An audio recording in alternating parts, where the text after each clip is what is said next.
right, hello everyone. I'm NBarton, and I did my senior project on cinema's effect on our lives.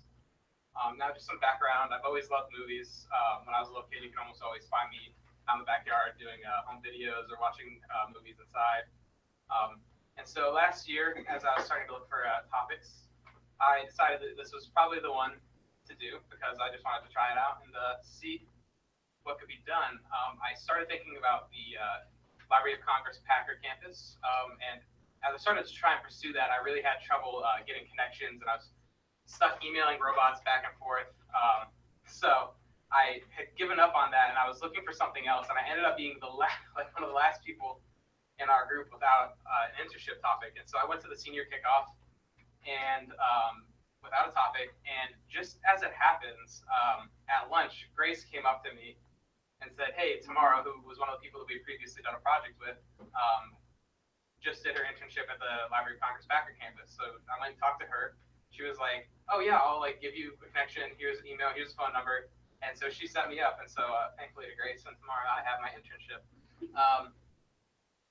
Now, what became a problem was I am awful at talking to people, and awful especially about talking to people on the phone. And so I had to call the Library of Congress, which is a very, very scary thing. But thankfully they were really nice, and my internship. So now I want to take a little bit of a step back and talk about my burning question and some of my research. My burning question was, what impacts has film had on our society's values? As abstract as this might seem, there's a lot of, pretty specific values that movies can hit, and some examples are civil rights in movies like The Mississippi Burning, patriotism and American values in like World War II propaganda films. And this one was accidental, but prior to the movie Jaws, not many people were afraid of sharks. It's very rare for a shark attack to actually happen. But after the movie Jaws came out was when fear of sharks became one of the most common fears in people throughout the world. So I thought that one was pretty interesting and worth mentioning. Now, like I said, my internship was at the Packard Campus Library of Congress. I was up on the second floor.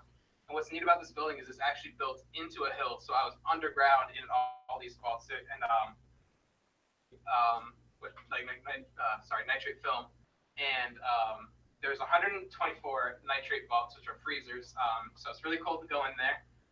But it was really cool. And fun fact, the Library of Congress there has over 1.1 million pieces of film and like movies and TV shows. So there was so much stuff.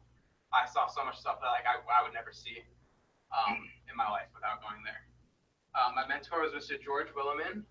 He's the nitrate master at the Library of Congress. He taught me everything I know. Was super nice, super helpful in getting me where I needed to be. And then after I was at a level that I could go off and do it on my own, he pretty much just set me free to work on what I needed worked on. So my main job when I was there was working on a collection that had just been brought in by somebody that had a whole bunch of nitrate film. And so I had to process all of this, and to process it, you need to take it out of its old containers, see what damages happened to the film.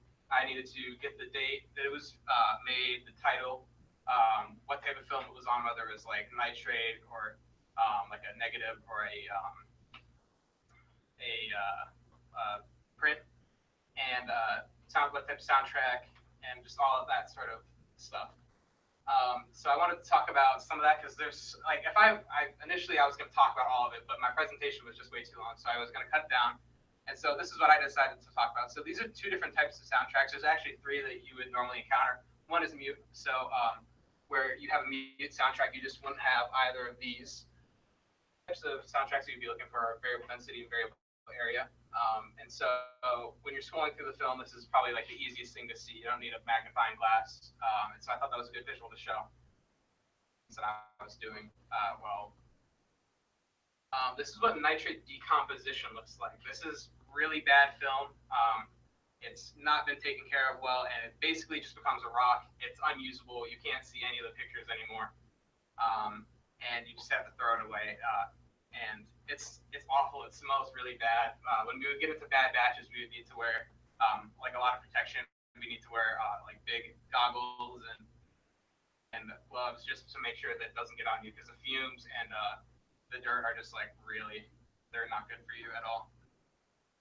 And so something that came up throughout a lot of my research and my time working there was something called visual anthropology, and that's pretty much what it sounds like. It's anthropology through visual media.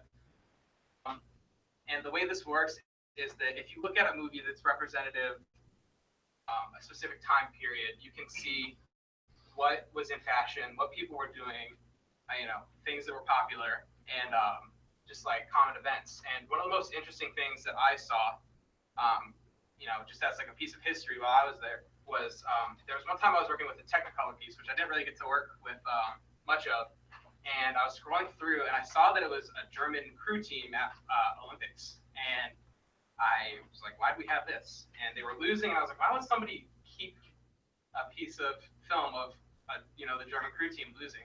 And so I called George over, and we were looking at it, and we were trying to figure out why we had it, because obviously they kept it for some reason. And as we were scrolling through, we realized that in the background of one of the shots, you could see Adolf Hitler watching his team lose in crew. So that was like really cool. That was crazy that that just like happened to be in the background, and that was why they kept this piece as a piece of history. So my community service was with the BTSS program, which is the Virginia Tiered System of Supports. This system kind of rewards acts of respect, responsibility, and resilience. And my mentor was Miss Mary Davis, math teacher here at Madison County High School. And she was great to work with. She was super helpful. Actually, when I was looking for my community service before I even had my internship, Miss Davis came up to me because she knew that I wanted to do film as my topic. And she was like, hey, we need this for the BTSS program. We need a video made, and you could do that, and you have to work for your community service. So my community service basically just fell in my lap as Miss Davis came to me, and I didn't really have to do much to get it. So that was really nice after struggling with getting the Library of Congress for so long. Initially, there was just one video, but after it went back and forth to the board, we ended up splitting it into three. And there were three different videos focusing on respect, responsibility, and resilience. Thankfully, we got some good actors, Kayla Gardner-Alger, who is not here right now, and Jacob Corbin, who is here right now. And they did a great job acting, and it was a lot of fun. And they were really productive, and we were able to get in, film, and get out all within 2 hours, which was super nice. So my legacy for my senior project would definitely be these videos. They're going to be shown soon. I don't think we've set a specific date yet, but they're going to be shown to the school, but they are going to be shown, and hopefully in years to come they'll be shown. And I'm hoping that these will positively affect our student body, and more students will want to act, in these ways, and it'll just make our school a better place. So the things that I have learned throughout my senior project are definitely more like self-realization type things, other than all the research and learning that I had to do for nitrate.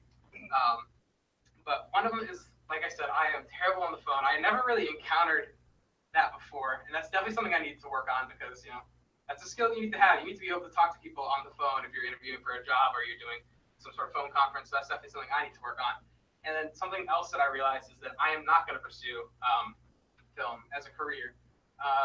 There was no really one experience that soured my time. I really enjoyed every single second, but it just it felt like more of a hobby to me than something I could pursue as a career. And I think that's something good you can take out of your senior internship. That's something I kind of went in wanting to figure out, was like, can I do this for a career, or do I just want to pursue this as a hobby? And I think I definitely just want to pursue this as a hobby. Next year, I will be attending the University of Virginia. I'm really excited. It's a great school. I'm going to meet a lot of new people. I'm going to be in their marching band. Probably going to look a lot like that most of the time. But in all seriousness, I'm really excited. I'm not quite sure what I'm going to study yet. I'm leaning towards the technical line, maybe something with computer science, but that could all change 2 days into the semester. So, oops. Sorry. That could all change 2 days into the semester. So, for now, that's what I'm saying, and I'm sticking with it. To give any advice to governor school seniors in the future, it would be that if you are going to do something in a government organization where you need clearance, get that weight ahead of time. I've had so much trouble with this. Right after I got my internship, I had to wait like a month and a half for my clearance to go to the government and get back, and so I could even get into the Library of Congress. And then towards the end of my internship, it ran out and nobody told me, and so then I had to go send it back, and it still hasn't come back. And so I had to get more community service hours than I was planning because I wasn't able to get. I was planning on doing 20 and 10 with my 20 hours of internship and 10 hours of community service, but I ended up doing 14 hours of internship and 15 and a half of community service. I still need a half an hour more of community service. And a lot of people say the don't procrastinate card. I decided to not go with that one just because I'm pretty sure if I said to this group of people don't procrastinate, everybody would laugh at me because I am easily the worst of all of us at procrastination. And are there any questions?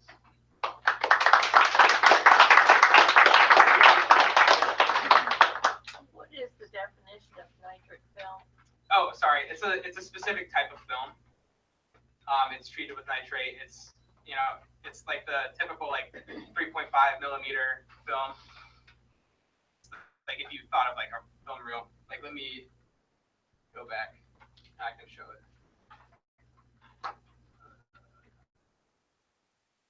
Film. It's just your typical. It's what they used a lot. Probably from like it was like from World War I until a little bit past like World War II is when it was used most. Okay, interesting. And what group did you do the videos for? I didn't catch that. BTSS, Virginia Tiered System of Supports, and Miss Davis is on the board for that, so she was able to get me in and get me going on my community service.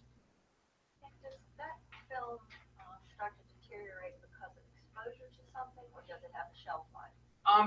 It definitely has a shelf life, but there's a couple factors that can make it deteriorate faster. That's why they keep them in freezers, because it keeps out a lot of different types of things. Like if it's exposed to heat, it deteriorates faster.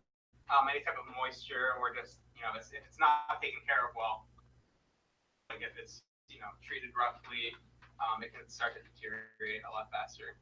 Have they this film and put it in another format so that it's not lost?